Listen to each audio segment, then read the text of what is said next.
Peace and blessings.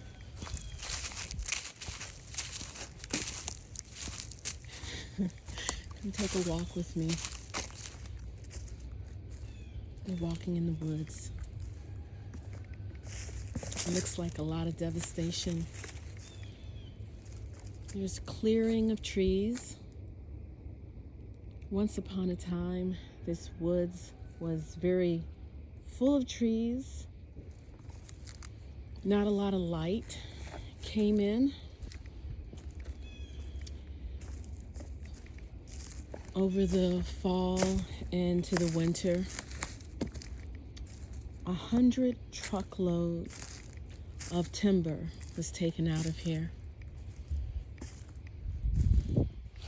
And this once beautiful wood looks like a barren wasteland at this point. But I was speaking with the landowner, and he told me that there was too much shade, and a lot of the new trees were not able to grow and reach their fullest potential because there was too many trees, too much shade, and not enough sunlight. Now, as you can see, there's no sunlight right now. I mean, it's diffused because it's cloudy, it's overcast. But the thought is that now that the majority of the trees have been removed, new growth can happen. And he did express to me that he was a little surprised that some of the really large trees were also removed. But, you know, sometimes that's the casualty. But new growth is the desired outcome.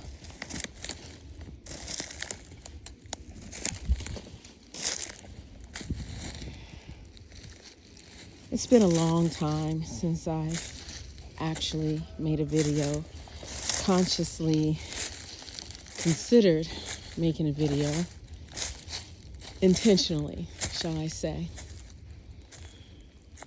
But one of our fellow YouTube subscribers and fellow YouTuber himself, over the last several years has been encouraging me to come back to YouTube and make some videos. And I thought about it. And I kept giving every excuse and every reason why I didn't want to make a video. And he rebuffed every excuse with a legitimate reason of why I should. And I said to him, okay, fine. You have a point. I'm not going to delineate all of the reasons that he gave, but I said I would. That was a half-hearted promise. I said I would. I meant it, but I didn't give an exact timeline. Okay, actually I did. I said I'll make a video tomorrow. I'll do that. But then I busied myself with other things today and figured I'd put it off. Look at all of this.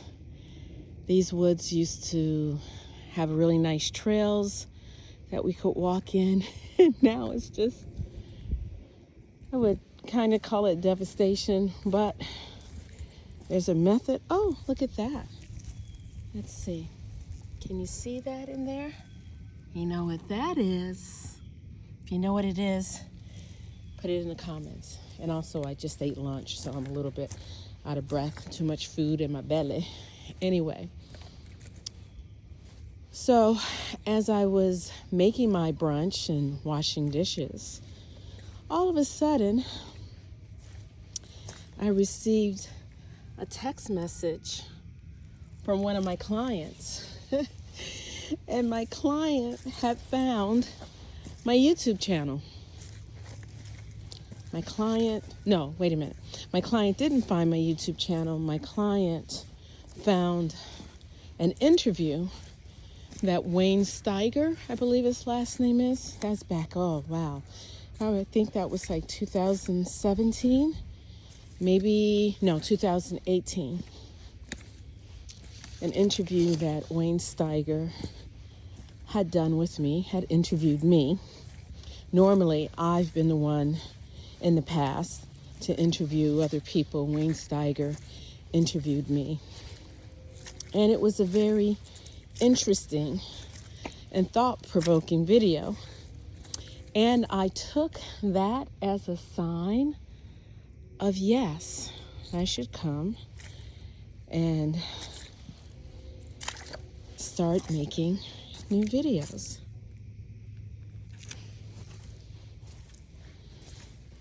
And I took that as a sign to make a video today.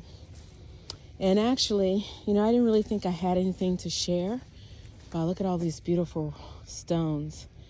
I actually plan to come out and pick up some of these stones so I can enlarge my personal garden.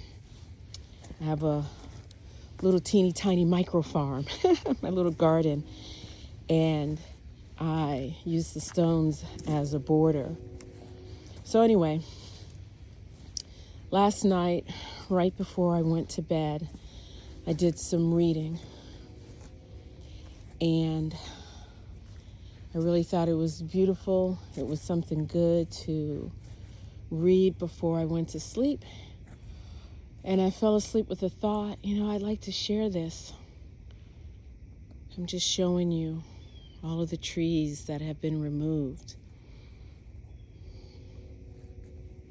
Sometimes pruning has to take place for new growth to happen, for newness, for freshness to arrive. Sometimes things can become maybe stagnant, may or may not be the right word. I don't know. I'll throw out a few words. Stagnant, overgrown, stuck, all of that. Sometimes things need to be broken and crushed and destroyed so that something new can come about. Take from that what you may. Sometimes we get really distracted by the devastation that we see around us. We get so distracted by it, we forget that new life can come forth from death, from destruction, from the old. And this isn't about nihilism or worshiping destruction or idolizing devastation. This is simply about the cycle of life. The cycle of life. Not everything is going to feel comfortable. And as you can see, not everything can always go on a straight path. And in order for us to make new paths, sometimes we have to find ourselves stuck in the mud. We find ourselves distracted by the devastation around us. We find ourselves distracted, and sometimes that distraction can lead to a place of negativity, lead us hyper focusing on the distraction, being stuck there and sucked under. But then eventually we hopefully will reawaken. We will reawake to our mission. Let's see how deep this is. Whoa, that is deep. Sucking me down. Let's see. Let's get that out of there. And one more.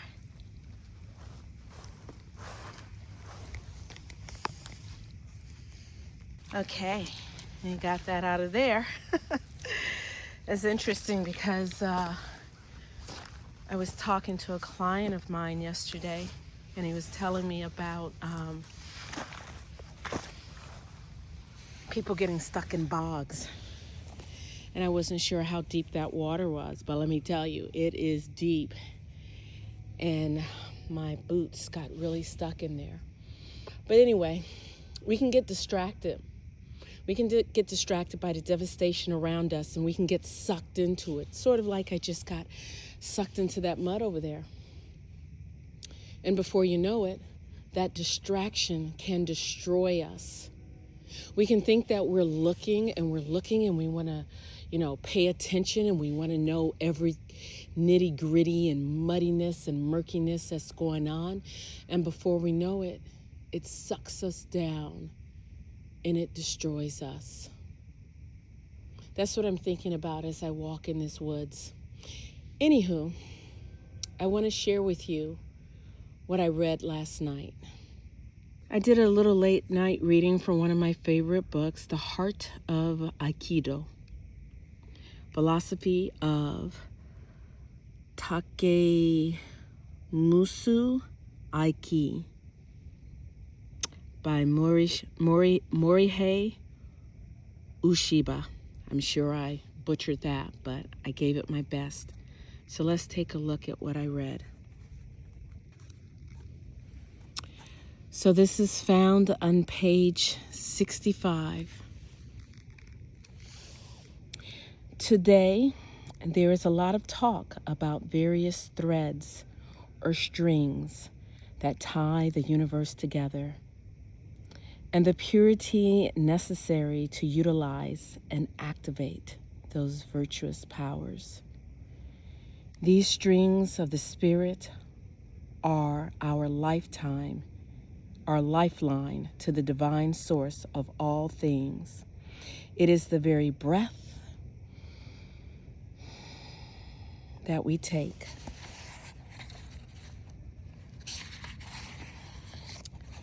Trust in the goodness of existence and gratitude for our life is the basis of our religion.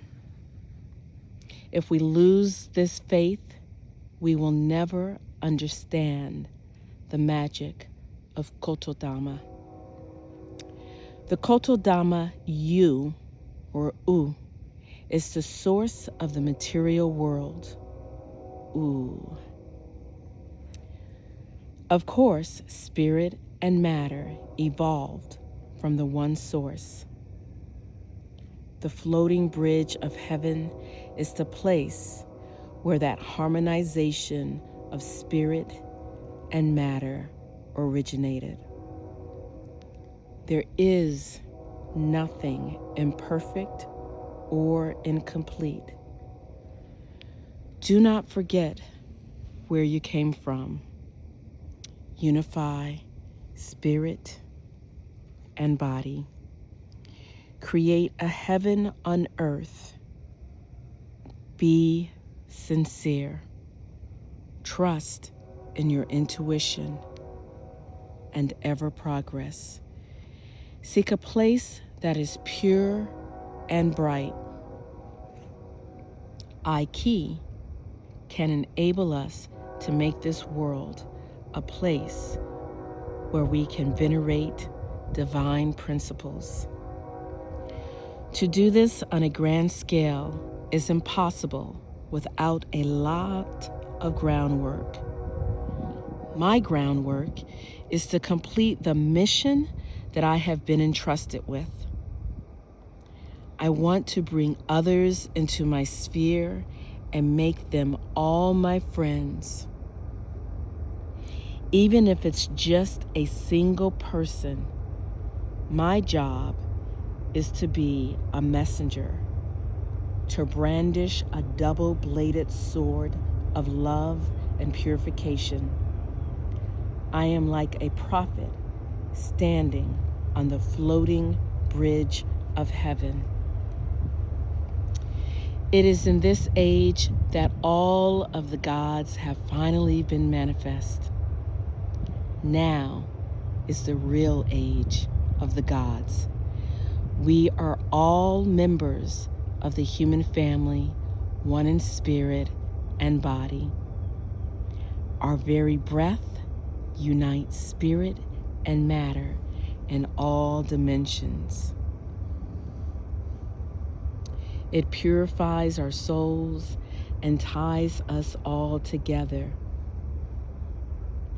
We can forge our spirit and activate our guardian deities. A guardian deity, in fact, represents our inner divine spirit.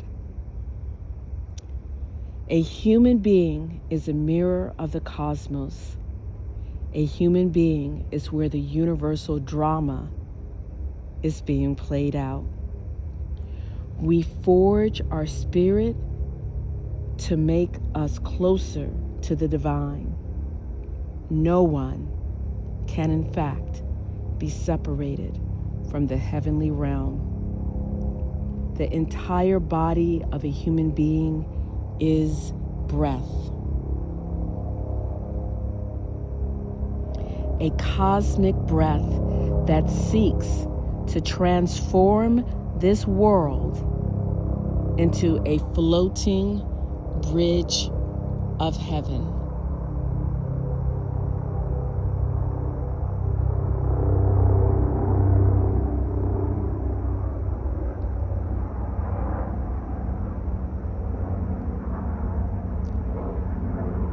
I tell you what, my friends,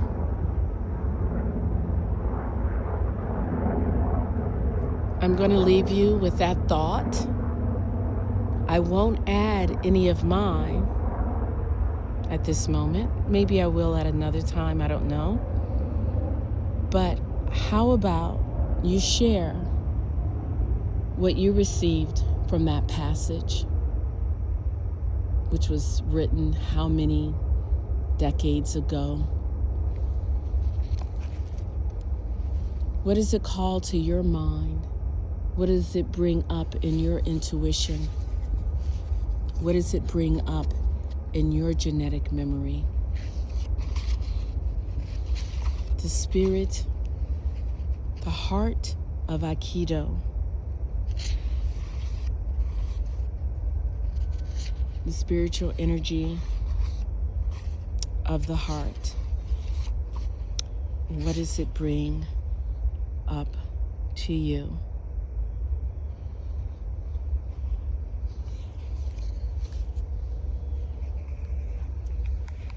I'm going to end this call right here.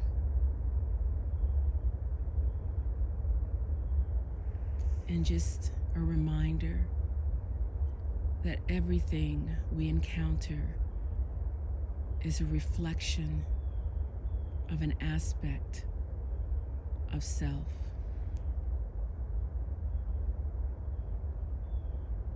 Peace and great bliss.